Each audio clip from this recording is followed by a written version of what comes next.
اعوذ باللہ من الشیطان الرجیم بسم اللہ الرحمن الرحیم ان اللہ وملائکتہ یصلون علی النبی یا ایہا الذین آمنوا صلوا علیہ وسلموا تسلیما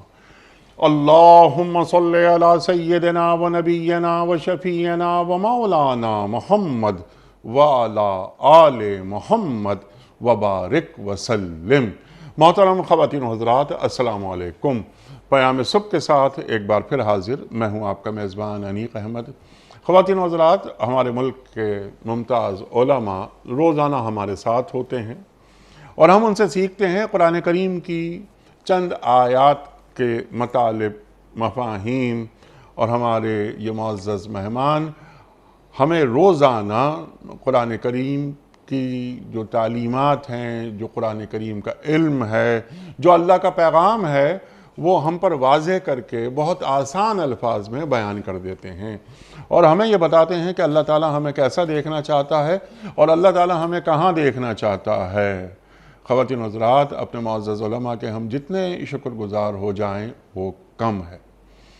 ہم قرآن کریم کے معنی اور مطالب اس لیے بھی نہیں جانتے کہ ہماری مادری زبان عربی نہیں، ہم عجمی ہیں۔ یہ ہمارے معزز مہمان تشریف لاتے ہیں اور ہمیں قرآن کریم کی ان آیات کے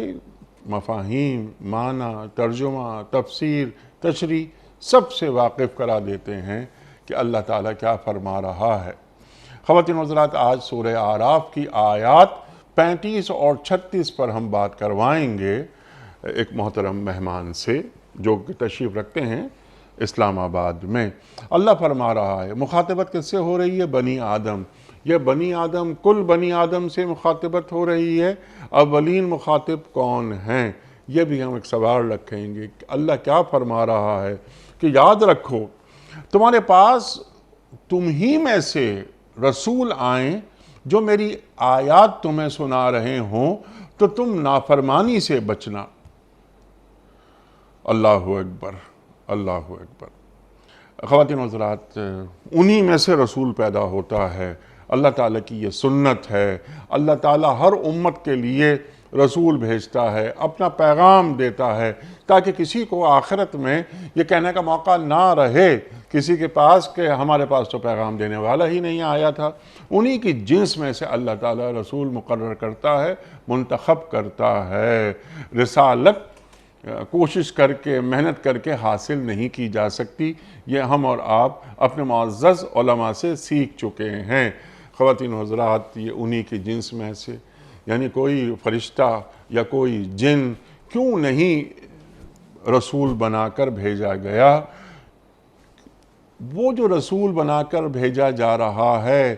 اس کی سیرت، اس کا کردار سب لوگوں کے سامنے، وہ اپنے کردار کو، اپنی سیرت کو حجت بناتا ہے، دلیل بناتا ہے۔ فَقَدْ لَبِثْتُ فِيكُمْ عُمْرًا مِّن قَبْلِهِ أَفَلَا تَعْقِلُونَ۔ اللہ کے رسول فرما رہے ہیں صلی اللہ علیہ وآلہ وسلم کہ میں نے تم ہی میں عمر گزاری، یہ بتاؤ تم نے مجھے کیسا پایا، تم عقل سے کام کیوں نہیں لیتے؟ خواتین و حضرات، سوال ہم یہ بھی رکھیں گے اپنے معزز مہمان کی خدمت میں کہ کیا رسول کا مرد ہونا ضروری ہے؟ بہت ساری باتیں اس سلسلے میں ہوں گی۔ اللہ تعالیٰ فرما رہا ہے کہ جو نافرمانی سے بچے گا، اپنے رویے کی اصلاح کرے گا، اسے وہ فلا خوف علیہم ولا ہم یحزنون۔ اب یہ کہ خوف اور حزن، خوف کا تعلق کیا مستقبل سے ہوتا ہے، حزن کا تعلق ماضی سے ہوتا ہے، کیا اللہ تعالیٰ یہاں فرما رہا ہے؟ اور خوف اور حزن دنیا میں نہیں ہوگا یا آخرت میں نہیں ہوگا؟ یہ بھی ایک سوال ہم رکھیں گے اپنے معزز مہمان کی خدمت میں۔ جو لوگ ہماری آیات کو جھٹلائیں گے اور سرکشی کریں گے وہ اہل دوزخ ہوں گے، جہاں وہ ہمیشہ رہیں گے۔ کفار دوزخ میں ہمیشہ رہیں گے، لیکن کیا مسلمان، اہل ایمان، کیا وہ بھی ہمیشہ دوزخ میں رہیں گے یا اپنی سزا مقرر کرنے کے بعد یا پوری کرنے کے بعد، اپنی سزا مکمل کر لینے کے بعد کیا وہ دوزخ سے انہیں جنت کی جانب روانہ کر دیا جائے گا؟ یہ بھی ہمیں بتائیں گے محترم ڈاکٹر حبیب الرحمان عاصم صاحب جو تشریف فرما ہیں اسلام آباد میں۔ ڈاکٹر صاحب میں آپ کا بڑا شکر گزار، بڑا ممنون آپ تشریف لائے۔ خواتین حضرات، ڈاکٹر صاحب سے کون واقف نہیں، ہمارے ملک کا ممتاز نام، مختلف جامعات میں آپ پڑھاتے رہے، انٹرنیشنل اسلامک یونیورسٹی میں بھی آپ عربی ادب اور حدیث اور سیرت پڑھاتے رہے، پیام صبح میں تشریف لاتے ہیں اور ہمیشہ ہم ڈاکٹر صاحب سے سیکھتے ہیں۔ ڈاکٹر صاحب کو خوش آمدید کہتے ہوئے پروگرام کا آغاز اللہ تعالیٰ کے بابرکت نام سے، سورہ اعراف آیات 35 اور 36۔ اعوذ باللہ من الشیطان الرجیم، بسم اللہ الرحمن الرحیم۔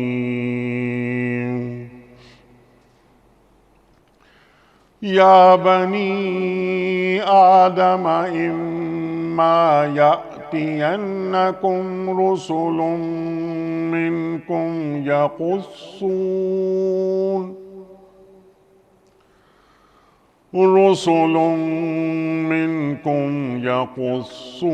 علیکم آیاتی فمن اتقى وأصلح فلا خوف عليهم ولا هم يحزنون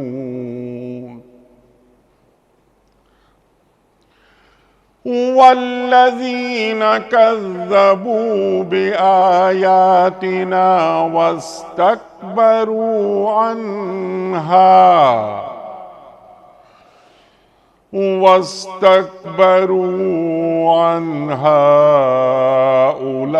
أولئك أصحاب النار هم فيها خالدون صدق اللہ العظیم۔ اے بنی آدم، یاد رکھو اگر تمہارے پاس خود تم ہی میں سے ایسے رسول آئیں جو تمہیں میری آیات سنا رہے ہوں تو جو نافرمانی سے بچے گا اور اپنے رویے کی اصلاح کرے گا اس کے لیے کسی خوف اور رنج کا موقع نہیں ہے، اور جو لوگ ہماری آیات کو جھٹلائیں گے اور ان کے مقابلے میں سرکشی برتیں گے وہی اہل دوزخ ہوں گے جہاں وہ ہمیشہ رہیں گے۔ صدق اللہ العظیم۔ خواتین حضرات، محترم ڈاکٹر حبیب الرحمان عاصم صاحب کی خدمت میں اس سے پہلے کہ ہم رکھیں آج کے پروگرام کے حوالے سے پہلا سوال، کوئز، کل کے پوچھے گئے سوال کا درست جواب اور آج کا سوال آپ کی خدمت میں۔ کل کا سوال ہمارا یہ تھا کہ وہ کون سے پیغمبر تھے جو پرندوں کی بولیاں سمجھتے تھے؟ درست جواب حضرت سلیمان علیہ السلام۔ آج کا سوال نوٹ فرما لیجئے، وہ کون سے پیغمبر تھے جو اللہ کے حکم سے مردوں کو زندہ کرتے تھے؟ حضرت یحییٰ علیہ السلام یا حضرت مسیح علیہ السلام یا حضرت زکریا علیہ السلام؟ جو درست جواب آپ سمجھتے ہوں روانہ فرمائیے۔ ہمارے فون نمبرز ہیں 0092213452709۔ ہمارا دوسرا فون نمبر ہے 009221343000980۔ ہمارا ای میل ایڈریس ps@duniatv.tv، ہمارا SMS کا نمبر 3031 اور ہمارا واٹس ایپ کا نمبر ہے 009232182500194۔ ڈاکٹر صاحب ارشاد فرمائیے کہ اللہ تعالیٰ یہ یا بنی آدم کہہ کر کیا مخاطبت کر رہا ہے، کیا پیغام دے رہا ہے بنی آدم کو؟ ارشاد۔ بسم اللہ الرحمن الرحیم۔ سب سے پہلے اللہ رب العزت کا شکر کہ اللہ نے یہ توفیق دی کہ ہم اس کے کلام کو پڑھتے ہیں، سیکھتے ہیں اور اس کی توفیق سے جو عمل کر سکتے ہیں وہ عمل بھی کرتے ہیں، اور اس کے ساتھ ساتھ نبی محترم صلی اللہ علیہ وسلم کی طرف سے جو کام ذمہ لگایا تھا اس کام میں بھی اپنا حصہ ڈالتے ہیں کہ جو میں نے تم تک بات پہنچا دی ہے اسے دوسرے افراد تک پہنچاؤ۔ سبحان اللہ۔ تو ابلاغ کا آج کل کا یہ ذریعہ وہ عظیم الشان ذریعہ ہے کہ جس میں بیک وقت کروڑ ہا کروڑ انسانوں تک اللہ کے پیغام کو پہنچایا جا سکتا ہے، تو جہاں ابلیس اور اس کی طاقتیں شر کو پھیلانے میں لگی ہوئی ہیں، وہاں اللہ تعالیٰ کا جتنا شکر ادا کیا جائے وہ کم ہے کہ ہم کچھ نہ کچھ خیر جو اللہ کی کتاب اور اس کے رسول کی سیرت سے ہمیں میسر ہے وہ لوگوں کو پہنچانے کے لیے اپنا کردار ادا کر رہے ہیں۔ اللہ تعالیٰ ہمیں اس میں استقامت عطا فرمائے۔ سبحان اللہ۔ جو آپ نے بات پوچھی ہے یہ حقیقت میں روز اول سے طے شدہ بات ہے کہ اس زمین پر جب اللہ تعالیٰ نے انسانوں کو بسانے کا ارادہ کیا اور اس کا فیصلہ فرمایا تو جناب آدم علیہ السلام کی تخلیق اور انہیں زمین پر اتارتے ہوئے ہی یہ بات بتا دی تھی کہ اب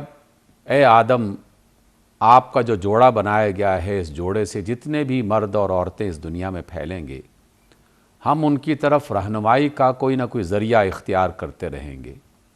انبیاء کی شکل میں اور کتابوں کی صورت میں۔ اور اللہ رب العزت نے ایسا ہی کیا۔ انسانی فطرت میں کچھ چیزیں ایسی شامل کر دی گئی تھیں کہ جس کی بنا پر اللہ تعالیٰ کی یہ سنت مسلسل ایک عمل سے گزرتی رہی۔ یہ بھی اللہ تعالیٰ کی حکمتوں اور اس کی قدرتوں میں سے ایک قدرت ہے اور اس کے فیصلوں میں سے ایک فیصلہ ہے۔ حالانکہ ہم قرآن میں اور دیگر آسمانی کتابوں میں یہ جانتے ہیں کہ وہ محض لفظ کن سے جو بنانا چاہے وہ بنا سکتا ہے، جو بگاڑنا چاہے وہ بگاڑ سکتا ہے۔ اتنی قدرت رکھنے کے باوجود اس نے اپنے لیے ایک سنت کو اختیار کیا، ایک طریقے کو اختیار کیا،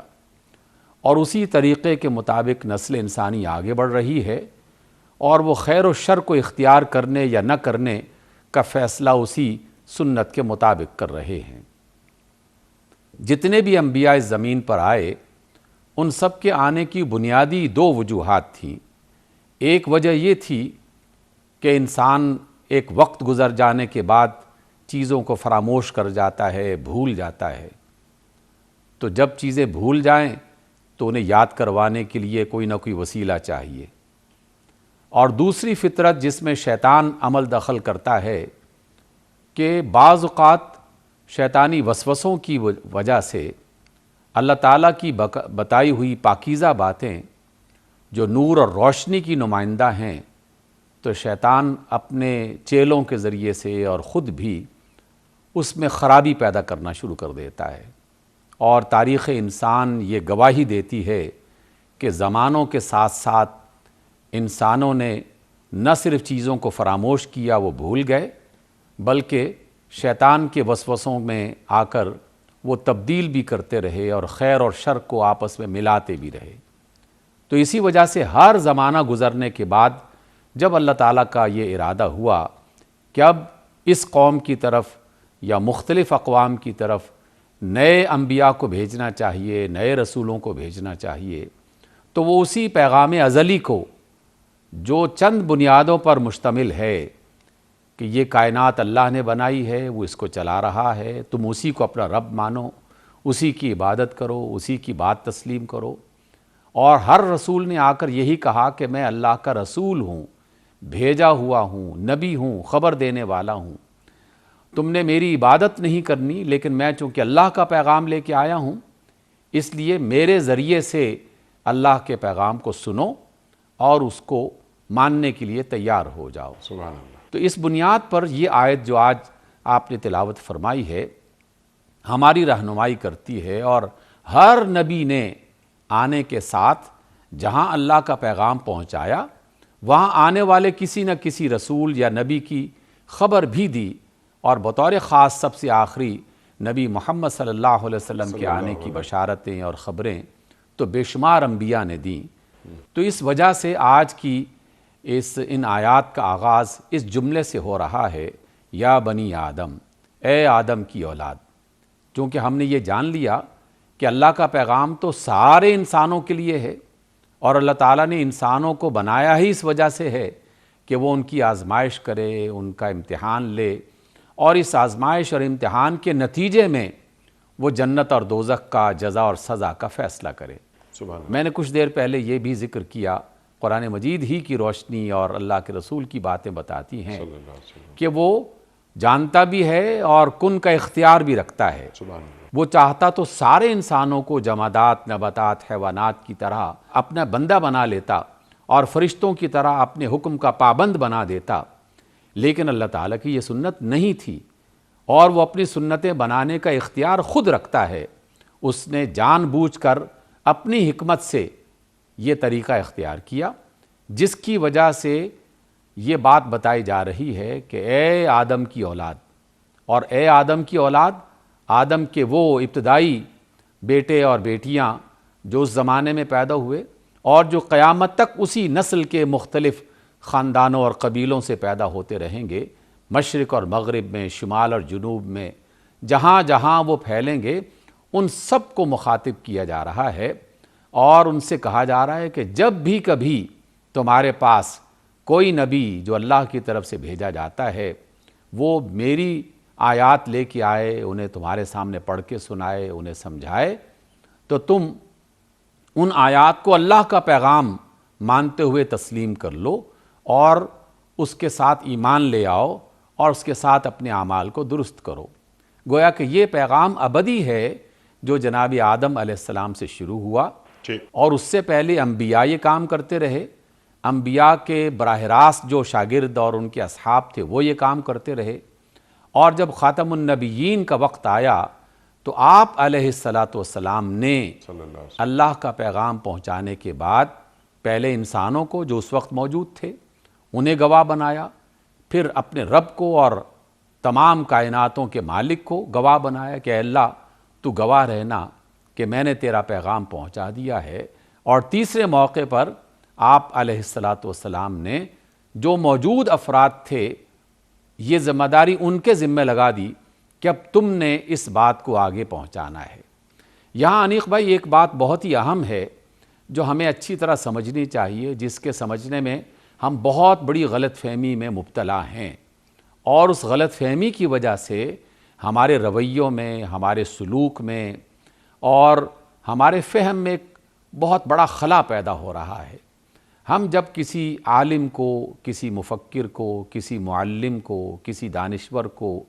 کسی استاد کو، کسی مرشد کو اللہ کی اور اس کے رسول کی بات بتاتے ہوئے اور سمجھاتے ہوئے دیکھتے ہیں اور سنتے ہیں تو بعض ذہنوں میں یہ گمان آنے لگتا ہے کہ یہ شخص شاید اپنی طرف سے کوئی بات بتا رہا ہے، جس کی وجہ سے وہ اس کی بات کو کبھی تسلیم نہیں کرتا، کبھی اس کا مذاق اڑاتا ہے، کبھی اسے ڈیگریڈ کرتا ہے، کیونکہ اگر اس کے ذہن میں یہ بات ہو کہ یہ اللہ کی بات ہے اور وہ اللہ کے جس کا میں بندہ ہوں، جس کی یہ کائنات ہے، جو سب چیزوں کا مالک ہے، تو پھر وہ یہ نہیں دیکھے گا کہ مجھے بات کون بتا رہا ہے، سبحان اللہ، پھر وہ یہ دیکھے گا کہ بات کس کی پہنچائی جا رہی ہے۔ ہم جس طرح اپنے ادارے کے سربراہ، اپنے ملک کے سربراہ، اپنے جس سے بھی ہم منسلک ہیں اس کے کسی سربراہ کے پیغام کو خط کے ذریعے سنیں،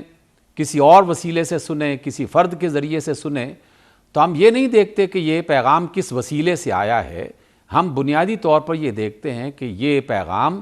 اس کا ہے کہ جو اس ادارے کا سربراہ ہے اور میں اس ادارے کا ایک ملازم ہوں، وہ اس علاقے میں جس سے میں منسلک ہوں وہ یہاں کا سربراہ ہے اور میں یہاں کا ایک شہری ہوں۔ تو اگر ہم یہ رویہ اختیار کر لیں تو ہمارے ذہنوں میں موجود وہ جو خناس نے بٹھا دیا ہے ایک خیال کہ یہ آدمی کسی قابل نہیں ہے، اس کی کوئی خاص اہمیت نہیں ہے، اسے ڈی گریڈ نہ کرو، اس کی بات کو نظر انداز نہ کرو، کیونکہ ہم افراد کی بات کو نظر انداز کر سکتے ہیں، اس میں صحیح اور غلط ہو سکتا ہے، لیکن رب کائنات کی بات تو غلط نہیں ہو سکتی، سبحان اللہ۔ اسے ہم نظر انداز نہیں کر فرما سکتے رہے ہیں اللہ کے رسول کیا فرماتے ہیں صلی اللہ علیہ وآلہ وسلم کہ العلماء ورثۃ الانبیاء، یہ جی بالکل، اس وجہ سے آپ نے یہ جو فرمان رسول صلی اللہ علیہ وسلم ارشاد فرمایا ہے بہت ہی قیمتی اور بہت اہم اس نقطہ نظر کو پیش کرنے کے لیے کہ اگر علماء سے یہ کہا گیا ہے کہ وہ ورثۃ الانبیاء ہیں تو علماء کی پہلی ذمہ داری بنتی ہے کہ وہ وراثت میں جو کچھ انہوں نے صحیح بات پائی ہے اسی کو آگے پہنچائیں، سبحان اللہ، اور جو سننے والے ہیں ان سے یہ کہا گیا ہے کہ کوئی بھی عالم، کوئی بھی دانشور، کوئی بھی معلم اور مرشد اگر اللہ اور اس کے رسول کی بات بتائے تو پھر اہمیت تو اللہ اور اس کے رسول کی ہے، سبحان اللہ۔ فرد تو ایک وسیلہ ہے۔ اس لیے ہمارا جو ایک رویہ اگر ہم اس کو واضح انداز میں پیش کرنا چاہیں تو حقیقت میں ہم افراد کی عزت، ان کی تکریم، ان کی بات کی اہمیت اس کے عہدے، اس کی دولت، اس کے منصب کی وجہ سے دیتے ہیں، اور اسی کی وجہ سے ہم باتوں کی طرف توجہ دینا یا نہ دینا اس کا فیصلہ کرتے ہیں۔ کاش کہ ہم اس بات کو نظر انداز نہ کریں کہ اگر اللہ کی آیت سنا کر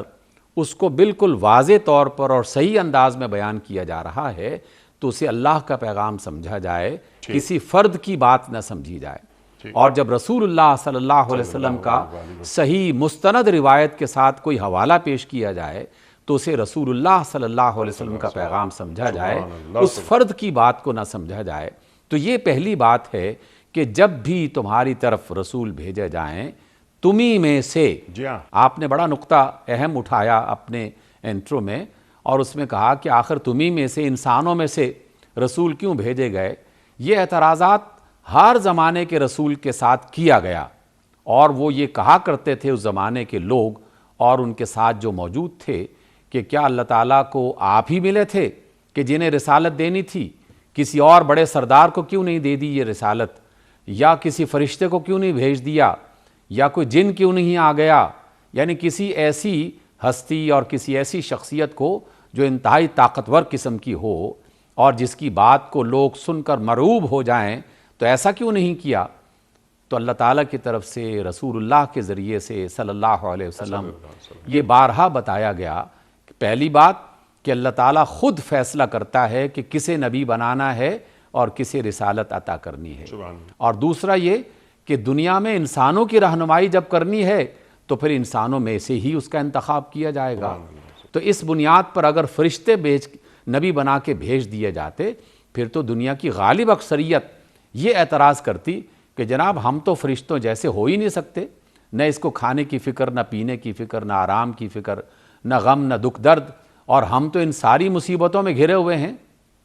تو ہم اس کی اتباع کیسے کر سکتے ہیں؟ ہم اس کے پیچھے کیسے چل سکتے ہیں؟ ان جیسی جو باتیں اور ان جیسے جو کام جو بتا رہے ہیں ہم کیسے اختیار کر سکتے ہیں؟ اس وجہ سے اللہ تعالیٰ نے اپنی مشیت کے عین مطابق انسانوں میں سے ہی اپنی مرضی سے جس کا انتخاب کرنا چاہا اس کا انتخاب کیا،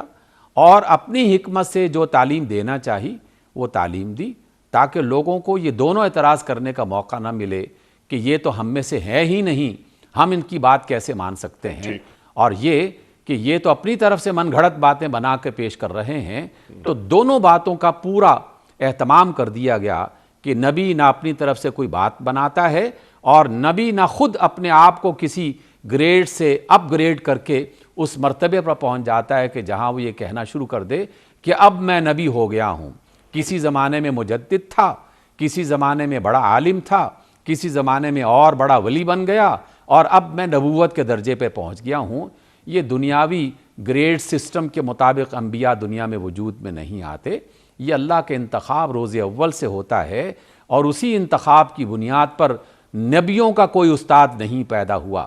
نبیوں کا استاد اللہ تعالیٰ براہ راست اپنی خاص حفاظت میں پیغام بھی بھیجتا ہے، اور ان نبیوں کے کردار کو، شخصیت کو، اعمال کو، تمام تر چیزوں کی نگرانی اور حفاظت بھی خود ہی کرتا ہے۔ سبحان اللہ، سبحان اللہ، سبحان اللہ، سبحان اللہ۔ اور ڈاکٹر صاحب اگر زمین پہ فرشتے ہوتے تو پھر کوئی فرشتہ نبی منتخب کر لیتا اللہ، لیکن انسانوں کے لیے انسان ہی کو نبی اللہ تعالیٰ نے منتخب فرمایا، مقرر فرمایا۔ انا بشر مثلکم یوحا الیہ، اللہ کے رسول فرما رہے ہیں صلی اللہ علیہ وآلہ وسلم۔ اور ڈاکٹر صاحب جیسے آپ نے فرمائی بات کہ حالات و واقعہ، سیرت و کردار پوری اس نبی کی اس علاقے کے لوگ جانتے ہیں کہ بہترین کردار کا مالک، بہترین خاندان کا حصہ، اور جو عادت و اطوار ہیں ان سے بھی ہم واقف ہیں اس آدمی، اور یہ ہماری زبان بولتا ہے، ہمارے ساتھ رہتا ہے، تو یہ رول ماڈل ہے ہمارے لیے جو ہمیں اللہ سے ملانے کے لیے آیا ہے۔ اللہ اکبر، اللہ اکبر۔ اچھا ڈاکٹر صاحب اب ذرا اسی بات کو تھوڑا سا اور آگے بڑھاتے ہیں کیا رسول کے لیے مرد ہونا ضروری ہے؟ دیکھیے، جیسے ہم نے بات آپ کے سامنے اور تمام دیکھنے سننے والوں کے سامنے پیش کی، اور ہماری اپنی بات نہیں، یہ اللہ اور اس کے رسول ہی کی ہے۔ بنیادی اصول تو یہ طے پایا نا کہ اللہ اپنی مرضی کا مالک ہے، وہ جسے چاہتا ہے رسالت کے لیے منتخب کرتا ہے، اور جسے چاہتا ہے نبوت کے لیے منتخب کرتا ہے۔ گویا کہ جب یہ مرضی اللہ کی ہے تو ہم پھر صرف یہ کہہ سکتے ہیں کہ سابقہ پوری کی پوری انسانی تاریخ یہ بتا رہی ہے کہ اللہ نے رسالت اور نبوت کسی عورت کو نہیں دی، لیکن ہم یہ نہیں کہہ سکتے کہ کسی عورت کو نہیں دی جا سکتی۔ اگر اللہ تعالیٰ کی مرضی ہوتی تو ایسا بھی ہو سکتا تھا، اور اس سے نہ کوئی سوال کر سکتا تھا، نہ کوئی پوچھ سکتا تھا کہ آخر ایسا کیوں ہوا ہے۔ لیکن اللہ کی اپنی مرضی اور اپنی مشیت ہے، تو جب ہم اس کی مرضی اور اس کی مشیت پر ایمان رکھتے ہیں، اور ہمارے ایمان کا یہ بنیادی حصہ ہے کہ وہ جو چاہتا ہے وہ کرتا ہے، اور جو وہ فیصلہ کرے اس کے فیصلے کے بارے میں نہ سوال کیا جا سکتا ہے، نہ اعتراض کیا جا سکتا ہے، تو ہم صرف ایک حقیقت تاریخ انسانی کو بنیاد بنا کر یہ پیش کر سکتے ہیں کہ ہمارے علم کے مطابق قرآن مجید سابقہ جو کتابیں موجود ہیں یا جس کے کچھ حصے موجود ہیں، ان تمام کے ذریعے سے اب تک کی جو معلومات ہیں وہ معلومات بتاتی ہیں کہ کسی عورت کو اللہ رب العزت نے نبی اور رسول نہیں بنایا۔ تو بس اتنا ہی ہے، لیکن کیا وہ بنا سکتا تھا اور بنا سکتا ہے؟ تو اس میں جو بنا سکتا ہے اس کا فیصلہ تو کر دیا اس نے کہ اب کوئی نبی نہیں آنے والا، قیامت برپا ہوگی، اور رسالت میں بھی کوئی رسول نہیں آنے والا، قیامت برپا ہوگی۔ اور بنا سکتا تھا تو وہ تاریخ بتا رہی ہے کہ اس نے ایسا نہیں کیا، بس اتنی سی بات اس میں ہے۔ سبحان اللہ، سبحان اللہ، بالکل واضح کر دیا آپ نے بات کہ ماضی میں کوئی مثال ہمیں نہیں ملتی، اور اللہ تعالیٰ مالک و مختار ہے، جو چاہتا ہے وہ کرتا ہے، اور ختم نبوت ہو گئی۔ اللہ اکبر۔ ما کان محمد ابا احد من رجالکم ولکن رسول اللہ وخاتم النبیین۔ اب ختم نبوت ہو گئی تو اب کسی عورت کے نبی رسول ہونے کا سوال ہی پیدا نہیں ہوتا۔ اللہ اکبر، اللہ اکبر۔ ڈاکٹر صاحب، اب یہاں پر جو یہ گفتگو ہو رہی ہے، اللہ تعالیٰ بنی آدم سے مخاطبت فرما رہا ہے کہ تمہارے پاس جو رسول آئیں تمہیں میں سے، تو ان کی نافرمانی نہیں کرنا، ان کی باتوں کو مان لینا۔ جو ایسا کریں گے ان کو نہ کوئی حزن ہوگا، نہ کوئی خوف ہوگا۔ تو رسول کی اتباع کرنا اور رسول کی باتوں کو مان لینا اس قوم کے لیے ضروری ہوتا ہے، اور اگر وہ قوم، اس رسول کی امت اپنے رسول کی تکذیب کرے، اسے جھٹلا دے، تو کیا وہ اللہ کی جانب سے کسی عذاب کی مستحق ہو جاتی ہے؟ انیک بھائی، بالکل آپ نے درست بات فرمائی، کیونکہ یہی بات قرآن مجید نے بیان کی ہے، اور یہی بات رسولوں کی زندگیاں بتاتی ہیں کہ جب جب کسی قوم کے پاس اللہ رب العزت نے کوئی رسول اور نبی بھیجا، اور اس رسول نے اللہ کا پیغام انہیں سمجھایا، اور اس قوم نے اپنے وقت کے نبی کی بات نہیں مانا اور اس کا انکار کیا اور ان کا مذاق اڑایا اور ان کی مخالفت کی، تو اللہ رب العزت ایک مدت تک انہیں مہلت دیتا رہا، انہیں بار بار مختلف طریقوں سے سمجھانے کا اہتمام کرتا رہا۔ کبھی انبیاء نے معجزے سکھائے دکھائے، کبھی اپنا کردار پیش کیا، کبھی ایک ایک فرد اور مختلف گروہوں کے پاس جا کے انہیں سمجھانے کی کوشش کی، لیکن جب وہ بات اپنی انتہا کو پہنچ گئی اور اتمام حجت ہو گیا کہ نبی نے جو کام کرنا تھا وہ پورے طریقے سے کر دیا، پھر بھی قوم نہیں مانی، تو بے شمار قوموں کی مثالیں قرآن مجید میں، تورات اور انجیل میں بتائی گئی ہیں کہ اللہ تعالیٰ نے صفحہ ہستی سے ان کو مٹا دیا۔ جیسے اصحاب السبت، ہفتے والوں نے انکار کیا، اللہ تعالیٰ نے اس قوم کو مٹا دیا۔ قوم عاد، اللہ تعالیٰ نے صفحہ ہستی سے مٹا دیا۔ قوم سمود مکمل طور پر خاتمہ کر دیا۔ جناب لوط علیہ السلام کی قوم عبرت کا نشان بنا دیا، اور ان میں سے کسی ایک کو بھی باقی نہ چھوڑا۔ سابقہ انبیاء کے ساتھ ایسا ہی ہوتا رہا۔ لیکن جیسے آپ نے بھی اپنے کئی پروگراموں میں اس کا حوالہ دیا، اور اس کا حوالہ دینا یقیناً وہ باعث رحمت ہے، کیونکہ یہ رحمت اللہ کے رسول کے وسیلے سے ہمیں میسر آئی۔ سابقہ امتوں کے ساتھ اللہ تعالیٰ کی یہی سنت کار فرما رہی کہ جب کسی قوم نے نہ مانا اور اتمام حجت نبی اور رسول کی طرف سے ہو گیا تو پھر اللہ تعالیٰ نے اس قوم کو تبدیل کر دیا، ختم کر کے رکھ دیا، نشان عبرت بنا دیا۔ لیکن آقا رحمت علیہ السلام کہ جنہیں تمام عالمین کے لیے واقعی رحمت بنا کے بھیجا تھا، آپ علیہ السلام کی ایک دعا کے نتیجے میں کہ جو انہوں نے اپنے رب سے کی تھی کہ اے میرے رب، اے ہمارے رب، میری امت کو سابقہ امتوں کی طرح کسی ایسے عذاب کا شکار نہ کرنا کہ جس میں میری امت کا نام و نشان باقی نہ رہے اور وہ بالکل ختم ہو کے رہ جائے۔ اور اللہ رب العزت نے اپنے آخری نبی صلی اللہ علیہ وسلم کی اس دعا کو قبول کیا اور باقاعدہ بشارت بھی دی۔ اور اس بشارت کے ساتھ ساتھ یقیناً آپ نے بھی اور ہم نے بھی بارہا اس کا ذکر کیا کہ اللہ رب العزت نے اپنے کلام کو اور اپنے ذکر کو اور دین اسلام کو خود سے محفوظ کرنے کا اتنا مستحکم قسم کا بندوبست فرمایا ہے کہ اس دنیا میں کبھی ایسا ہو ہی نہیں سکتا قیامت تک کہ اللہ تعالیٰ کا عطا کردہ دین مکمل طور پر ختم ہو جائے اور اس کا کوئی نام و نشان باقی نہ رہے۔ اس وجہ سے یہ دونوں صورتیں کہ امت بھی باقی رہے گی اور اس امت کو جو دین دیا گیا ہے وہ دین بھی باقی رہے گا۔ افراد انکار کرتے رہیں گے، کچھ گروہ انکار کرتے رہیں گے، کچھ قبیلوں میں ممکن ہے اس طرح کی صورتیں ہمیں نظر آتی رہیں، لیکن مجموعی طور پر دین اسلام اپنی تمام تر اور کامل ترین شکل میں کہیں نہ کہیں موجود رہے گا، کم از کم قرآن مجید کی کتاب کی شکل میں تو لازماً موجود رہے گا۔ تو اس اعتبار سے انبیاء کے نافرمانوں کو اللہ تعالیٰ عذاب کا شکار کرتا رہا ہے۔ البتہ امت مسلمہ کے لیے یہ بات ہمیں قرآن و سنت نے بتائی ہے اور آپ صلی اللہ علیہ وسلم کی بے شمار احادیث اس بات کی تائید کرتی ہیں کہ امت مسلمہ اگر کبھی اللہ اور اس کے رسول کی بات کو نظر انداز کریں گے اور امت مسلمہ کرے گی تو پھر مختلف قسم کی مصیبتوں کا شکار انہیں کیا جائے گا، اور جب مصیبتوں میں مبتلا کیا جاتا ہے تو خود اللہ رب العزت نے یہ فرمایا کہ ہم افراد کو، قوموں کو، گروہوں کو مصیبتوں میں اس لیے ڈالتے ہیں تاکہ انہیں ہوش آ جائے، انہیں خبردار کرنے کے لیے، تاکہ یہ توبہ کر لیں، تاکہ یہ واپس آ جائیں۔ اور اس کی بھی ہمیں قرآن مجید میں مثال دی گئی۔ اللہ تعالیٰ نے سورہ یونس میں جناب یونس علیہ السلام کی واضح مثال دے کر امت مسلمہ کو اور آج کے انسانوں کو اور اس وقت کے کہ جو رسول اللہ صلی اللہ علیہ وسلم کے زمانوں میں موجود تھے، انہیں یہ بات بتائی کہ جب بھی کسی قوم نے سچے دل سے توبہ کی اور قوم یونس نے تو واقعی مثال قائم کر دی تو اللہ تعالیٰ کی طرف سے عذاب کا فیصلہ ٹال بھی دیا گیا۔ گویا کہ آئندہ بھی اگر کوئی فرد یا معاشرہ یا گروہ یا قوم وہ کسی گناہ کا ارتکاب کرنا شروع کر دے اور کسی بتانے والے کی بنیاد پر اسے ہوش آ جائے یا بتانے والے کی بات کو توجہ نہیں دی تو اللہ تعالیٰ نے کسی عذاب میں، کسی مشکل میں ڈال دیا تو اس کے بعد ہوش آ گیا تو تب بھی اللہ تعالیٰ ان کی توبہ کو قبول کرتا رہے گا۔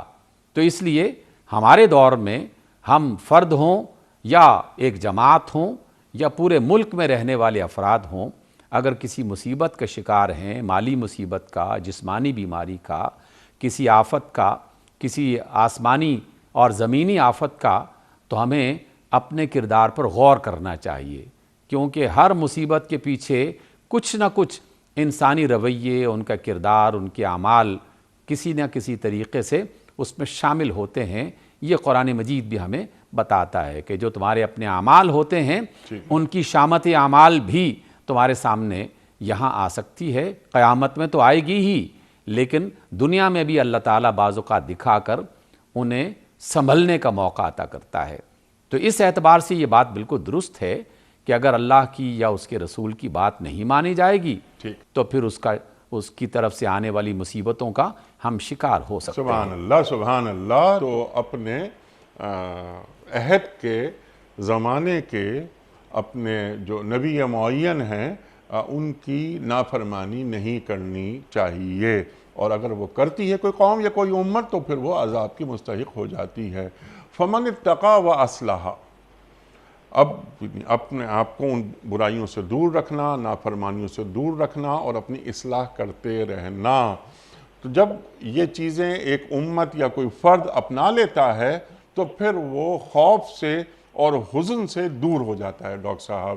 یہ خوف کیا ہوتا ہے، یہ حزن کیا ہوتا ہے، یہ اپنی اصلاح کیسے ہوتی ہے؟ یعنی فرد کی اصلاح، معاشرے کی اصلاح اور اپنی ریاست کی اصلاح، امت کی اصلاح، تاکہ ہمارے پاس سے خوف دور ہو جائے اور حزن دور ہو جائے۔ اور یہ خوف اور حزن یہ روز حشر سے اس کا تعلق ہے یا دنیا سے بھی تعلق ہے؟ انیق بھائی، آپ نے 4 لفظ جو قرآن مجید کی اس آیت میں آئے ان چاروں لفظوں کو نسبتاً زیادہ نمایاں کر کے جی ہاں، پیش کیا ہے تاکہ ہم ان چاروں لفظوں کی حقیقت کو جان لیں۔ دیکھیں، ہم یہ بات تو بارہا سنتے پڑھتے رہتے ہیں کہ ایمان اور اسلام ایک کا تعلق انسان کے دل سے ہے اور ایک کا تعلق انسان کے ظاہر اور عمل سے ہے، کردار سے ہے۔ جہاں فمن اتقیٰ کا لفظ استعمال کیا ہے تو آپ صلی اللہ علیہ وسلم کا بڑا واضح اور خوبصورت اشارہ ہے کہ التقویٰ ہا ہنا، اور آپ نے دل کی طرف اشارہ کیا، سبحان اللہ، کیونکہ یہ اندرونی کیفیت کا نام ہے، اندرونی احساس کا نام ہے جسے دیکھنے والا بظاہر نہیں دیکھ سکتا، اور صرف ایک اللہ کی ہستی ہے جو انسان کے دل کے اندر اٹھنے والے خیالات، اس کے ارادے، اس کی نیتوں کو وہ ہستی جانتی ہے، اور اس کے فرشتے جنہیں اللہ تعالیٰ نے یہ قدرت عطا کر رکھی ہے کہ وہ دل میں اٹھنے والے اور آنے والے خیالات کو پڑھ لیتے ہیں، اور ان کی یہ ذمہ داری رکھی ہے کہ جو بھی دل میں خیال آئیں، اچھے ہوں یا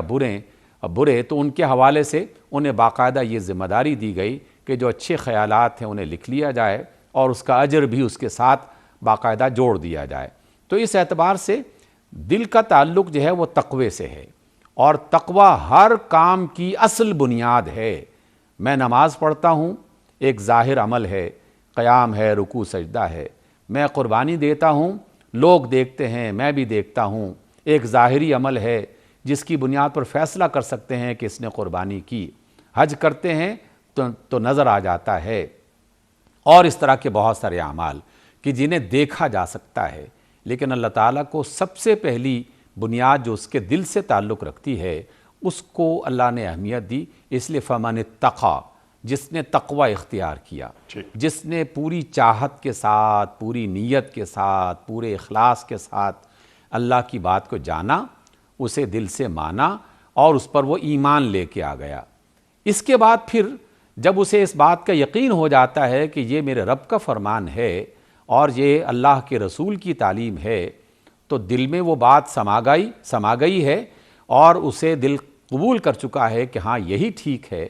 تو پھر وہ اپنے عمل سے اس کا ثبوت فراہم کرتا ہے، اس کی دلیل پیش کرتا ہے۔ اگر ہم یہ جانتے ہیں کہ نماز ادا کرنے کا حکم اللہ نے دیا ہے، رسول اللہ نے ہمیں وہ کام کر کے دکھایا ہے، تو پھر سب سے پہلے تو دل سے ماننا چاہیے کہ نماز کی تعلیم کوئی مولوی صاحب نہیں دے رہے، کوئی علامہ اور مفتی صاحب نہیں دے رہے، کوئی مرشد اور پیر صاحب نہیں دے رہے، یہ تو اللہ کی تعلیم ہے۔ اور پھر جب میں اس نماز کو ادا کرتا ہوں تو میں اس کی نیت میں یہ بات رکھتا ہوں کہ اے اللہ، میں صرف اور صرف تیری رضا کے لیے تیرے سامنے اپنی جبین جھکا رہا ہوں، تیرے سامنے رکوع کر رہا ہوں، تیرے سامنے سجدہ کر رہا ہوں۔ اسی طریقے سے تمام اعمال، میں کسی غریب آدمی کی مدد کر رہا ہوں، تو ایسا نہیں ہے کہ میرا دل چاہتا ہے کہ چلو اس بندے کے ساتھ مدد کر لو، احسان مند ہوگا، کسی موقع پر کام آ جائے گا، لوگوں میں عزت اور شہرت ہو جائے گی۔ اگر نیت میں یہ ذرا سا بھی شائبہ موجود ہوا تو چاہے میں کروڑ خرچ کر دوں، تو اللہ اور اس کے رسول نے بتا دیا کہ ہمیں تمہاری اس خیرات کی کوئی حاجت اور ضرورت نہیں ہے۔ گویا کہ تقوی جس کا تعلق دل اور دل کا تعلق ارادے، نیت، اخلاص کے ساتھ ہے، تو پھر سب سے پہلے اس کو مضبوط کیا جائے۔ جب یہ مستحکم ہوگا، اس پر یقین کامل ہوگا، اس پر اعتماد ہوگا، پھر اس کے بعد عمل کی باری آتی ہے۔ عمل میں تھوڑی سی کمی بھی ہو گئی تو پھر بھی انسان کو ایک تقویت، ایک قوت، ایک اندرونی طور پر انرجی ملتی رہتی ہے، ایمان اسے دھکیل کر بالآخر اسے نیک کام کی طرف لے کے آ جاتا ہے۔ اور پھر وہ اپنی نمازوں میں اگر کہیں کوئی سستی کر رہا تھا تو پابندی کرنے لگے گا، اور اگر وہ غلط کاموں کی طرف بار بار رجحان کر رہا تھا تو اللہ تعالیٰ روکنے کا اہتمام کر دے گا۔ تو اس اعتبار سے ایمان کو، تقوی کو پہلے سنبھالا جائے، اور اس کے ساتھ ساتھ اصلاح کا لفظ بہت ہی شاندار ہے۔ رسول اللہ صلی اللہ علیہ وسلم نے قرآن مجید میں یہ جو استعمال کیا، عربی زبان میں اصلاح درست کرنے کو کہتے ہیں۔ کسی بھی چیز میں کوئی خرابی پائی جاتی ہو اور آپ اس کے کسی ماہر کے پاس لے جائیں یا خود اس کو صحیح کرنے کی صلاحیت ہے تو خود اس کو صحیح کر لیں تو اس کی اصلاح ہو جاتی ہے۔ انسانی اعمال اور اس کے کردار اور اس کے جتنے بھی کام ہوتے ہیں اس میں انسان کئی ٹھوکریں کھاتا ہے، کئی غلطیاں کرتا ہے، کئی خرابیاں پیدا ہوتی ہیں، اور انسان کا شعور، اس کی عقل، اس کے پیچھے علم، تعلیم، اللہ اور اس کے رسول کی باتیں یہ بتا دیتی ہیں کہ یہاں تم نے ٹھوکر کھائی ہے۔ جب وہ ٹھوکر کھا کے اپنے آپ کو سنبھالتا ہے اور سنبھل جاتا ہے تو اس کی اصلاح ہو جاتی ہے۔ لیکن ایسا نہیں ہے کہ ٹھوکر میں پڑا ہوا ہے، گندگی میں لتھڑا ہوا ہے اور خراب کام مسلسل کیے جا رہا ہے، اور محض لوگوں کو دکھانے کے لیے زبان سے یہ اقرار کرتا ہے۔ ہمارے ہاں آج کل ایک روایت سی اور ایک رواج سا بن گیا ہے کہ ہم انشاءاللہ اور ماشاءاللہ کا لفظ اور الحمدللہ کا لفظ ایسے بغیر سوچے سمجھے بول رہے ہوتے ہیں، اور اس وقت تو انتہائی دکھ اور تکلیف ہوتی ہے کہ جب وہ شخص کسی برے کام کا ارادہ کر رہا ہوتا ہے، اس کا اعلان کر رہا ہوتا ہے، اور اس کے ساتھ بھی الحمدللہ اور انشاءاللہ کہہ رہا ہوتا ہے۔ اتنا عقل سے وہ خالی بندہ ہو گیا ہے کہ اس کو محض ایک عادت کے طور پر اپنا رہا ہے، اسے یہ پتہ ہی نہیں ہے کہ انشاءاللہ کا مطلب کیا ہے، ماشاءاللہ کا مطلب کیا ہے، الحمدللہ کا مطلب کیا ہے۔ اللہ کی نافرمانی کرتے ہوئے ظلم کر کے رشوت لے کے آ رہا ہوتا ہے، اور اللہ کی نافرمانی کر کے کوئی کام کر رہا ہوتا ہے، اور پھر ببانگ دہل کہہ رہا ہوتا ہے کہ الحمدللہ اللہ نے بڑی عزت دی ہے۔ اچھا ڈاکٹر صاحب، یہ تو آپ نے بالکل وضاحت سے ہمیں سمجھا دیا کہ تقوی کیا ہوتا ہے، اور یا ایھا الذین آمنوا اتقوا اللہ حق تقاتہ ولا تموتن الا وانتم مسلمون، اللہ تعالیٰ قرآن کریم میں فرما رہا ہے۔ اصلاح یعنی مسجد کے باہر نکل کر بھی، یعنی عبادات، مسجد، معاملات، انسانوں سے جو رویے ہوں تمہارے وہ بھی بہترین ہوں، وہاں بھی تم اللہ کو اپنے ساتھ شامل کار رکھو، تو اپنی اصلاح کرتے رہو۔ یہ خوف اور حزن کی کیا بات ہے؟ اور جیسے سوال میں نے یہ رکھا تھا ڈاکٹر صاحب، کیونکہ اب 5 منٹ رہ گئے ہیں ہمارے پاس، بالکل آخری وقت چل رہا ہے، کہ یہ خوف اور حزن کیا ہوتا ہے؟ تعلق اس کا آخرت سے ہے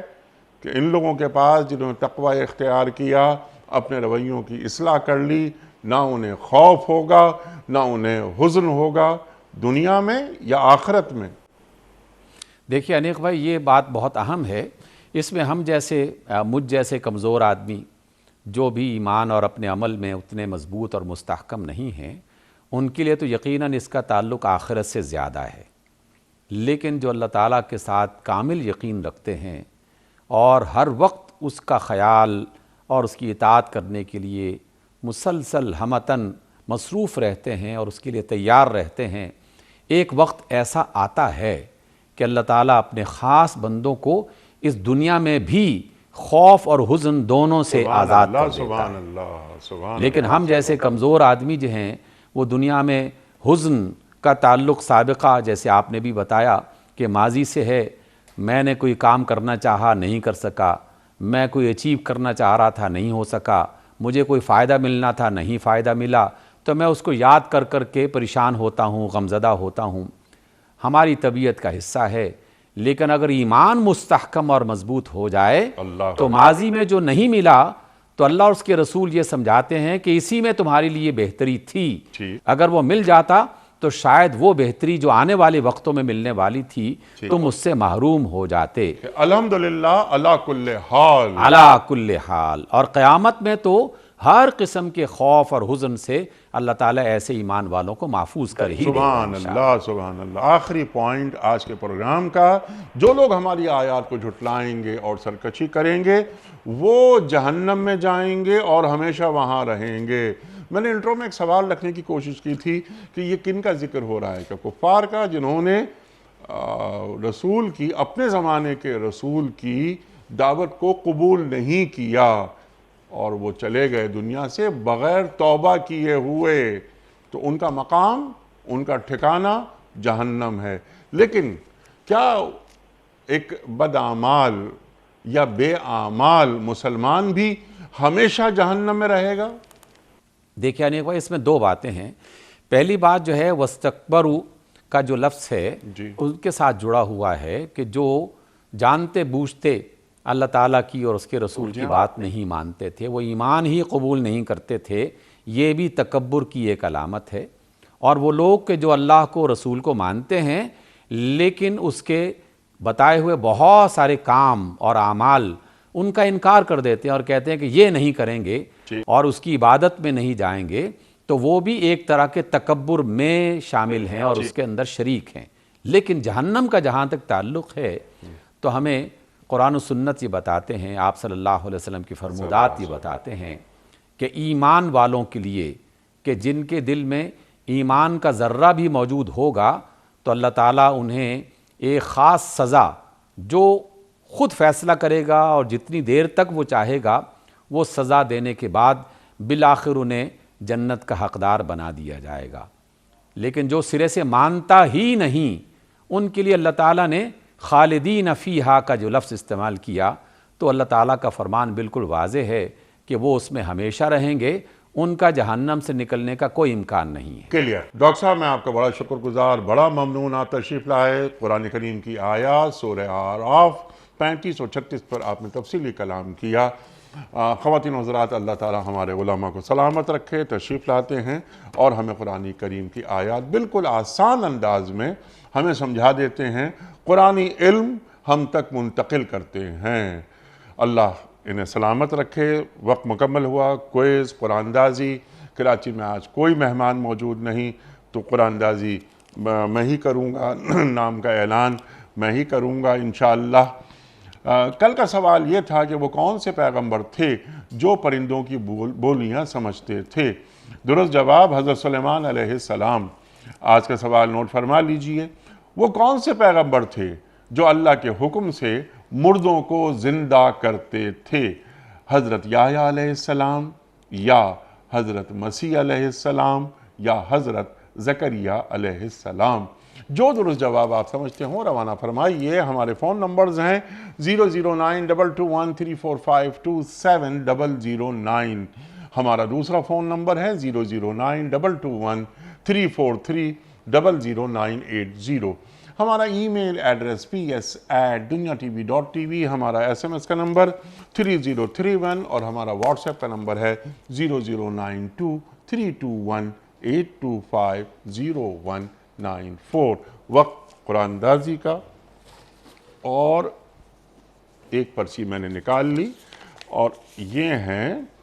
ناہید نوید ملتان سے، ناہید نوید ملتان سے آپ کی خدمت میں دنیا ٹی وی کی جانب سے دینی کتب پر مشتمل گفٹ ہیمپر آپ کے گھر بذریعہ کوریئر روانہ کیا جا رہا ہے۔ آپ کو بہت بہت مبارک ہو۔ اختتام ہوتا ہے پیام صبح کا روزانہ ایک قول پر، اور وہ قول ہوتا ہے صاحب نہج البلاغہ امیر المومنین حضرت علی مرتضیٰ کرم اللہ وجہہ کا۔ آپ فرماتے ہیں، نعمتوں کے وقت شکر کو بھول نہ جاؤ، نعمتوں کے وقت شکر کو بھول نہ جاؤ۔ سبحان اللہ سبحان اللہ۔ اپنے میزبان انیق احمد کو کل تک کے لیے اجازت دیجیے۔ خدا حافظ۔